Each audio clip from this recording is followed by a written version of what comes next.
Market internals. Now, as I said in the alert, it's the middle of the summer. It's a bit quiet, and all eyes are on Powell. What will he say? Will he be a hawk or will he be a dove? Hawkish or dovish? Which will it be when he has his statement that he makes? So, those of you that are not familiar with these terms, hawkish and dovish, because you're hearing that probably a lot. You guys hearing that a lot in the news? Will he be hawkish? Will he be dovish? There are these Fed people, but not just Fed people. You've got central banks, you've got the Fed. There's a lot of people that are involved in establishing and creating policy. So the hawkish stance as it relates to the economy primarily deals with inflation. And so a position, what they refer to as hawkish, relates primarily to inflation. And they want to have control over inflation. They want to try to control it. And they take specific actions that will slow down the growth of inflation because they're concerned about this. They are hawkish, and so what they want to do is they will raise the interest rates to try to slow the economy, because if the interest rates are higher and people have to spend more money for a mortgage and more money for a car, they probably won't get that mortgage. They probably won't buy that car.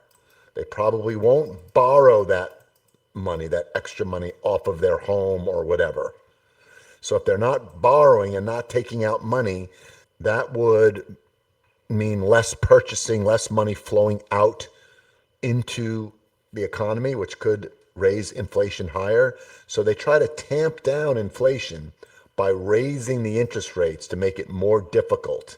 So spending and borrowing and all of that is much, much less when the interest rates are higher. And now that's on the consumer side.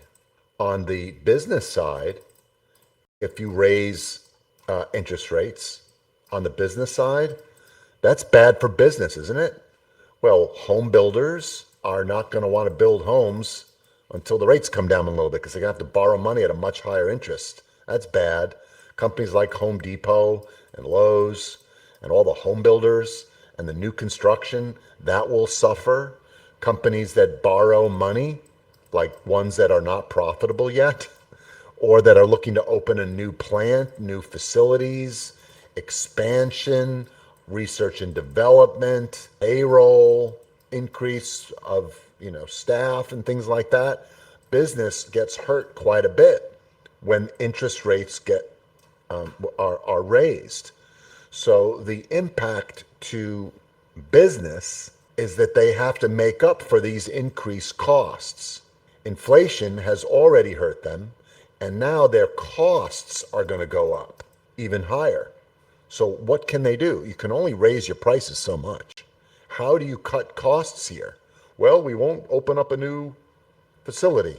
All right, well, then you got to lay people off. So the one mechanism that businesses have to respond to this move to the upside is to lay off people. And so that takes the unemployment number and shoots it through the roof.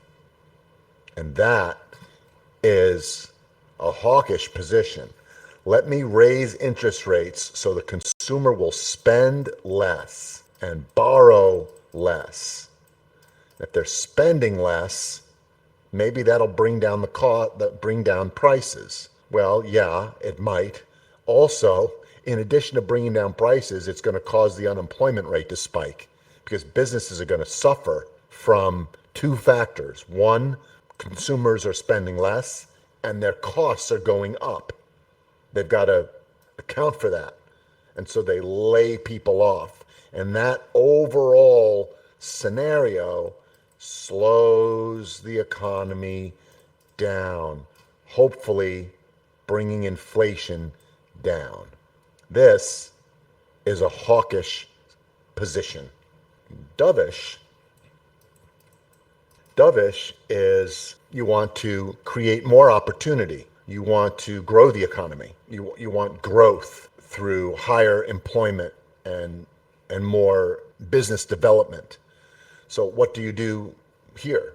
Well, here they might lower rates because they know if they can lower rates, that's going to encourage the consumer to do what? Well, now I can get that house. Now I can get that car. Now I can borrow some more money and spend more money I don't have. Spend, spend, spend more money. That will help push the economy, right? That'll move the economy because of all of the spending dollars going into business. So that is a dovish position. And not only that, this will also cause companies that are seeing this growth in spending, they will have to hire more people. So they hire. And so the unemployment rate drops during these growth periods because more and more people are employed. But what happens, here's the key, what happens if you get full employment? Everybody's working, everybody's making money. And not only are they making money, they're spending it and they're borrowing more of it. And then they borrow that money and do what with it? Spend more and spend more. They're working, they're making money, they're borrowing money, and they just keep spending. What usually leads, what does that usually lead to? Higher inflation. That causes inflation to go up. So you've got these two positions of hawkish and dovish, where one side of it prioritizes inflation control through higher interest rates, slowing down the economy, and the other side prioritizes the stimulation of the economy, lower the rates. Yeah. So the question will be, what will the Fed do? So what the Fed's job, one of the Fed's jobs is to shift from hawkish to dovish and from dovish to hawkish. Like, it's a balancing act. So this is what they do. They raise rates, they lower rates, they raise rates, they lower rates. Treasury issues more bonds, they lower the bond. They increase the bond payments and rates to attract more money coming in.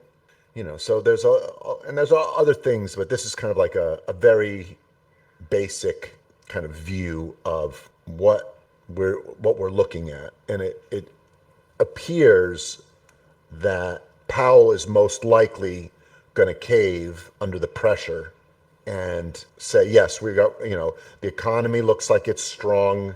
It's strong enough. We did get some weak jobs data, but behind, right after or behind that weak jobs data, we got decent PPI numbers. The CPIs went up, but PPI didn't. Labor market seems strong. They're going to most likely talk about this nonsense, this 2% inflation. They're probably going to say maybe 2.5% is the new norm. They're going to just create all their own new bullshit for us to digest, to justify their actions. And I believe they're probably going to be pro-rate cut. And if they're pro-rate cut, that's great. Question is, how much are they going to do it by, and how many times? Are they going to do it 3 times, 2 times, just once? Not going to answer? What are you going to do? So the question is, how does the market respond to all this? Thanks for watching. Hope you enjoyed this video from Trade With Me Now. Make sure to go ahead and like this video and subscribe to our channel so you make sure that you catch our next video right when it's released. Also, if you have a question or comment, please leave that in the comments section below. And of course, if you want to learn more about Trade With Me Now or join our community of profitable traders, go to tradewithmenow.com. There's also a link in the description below.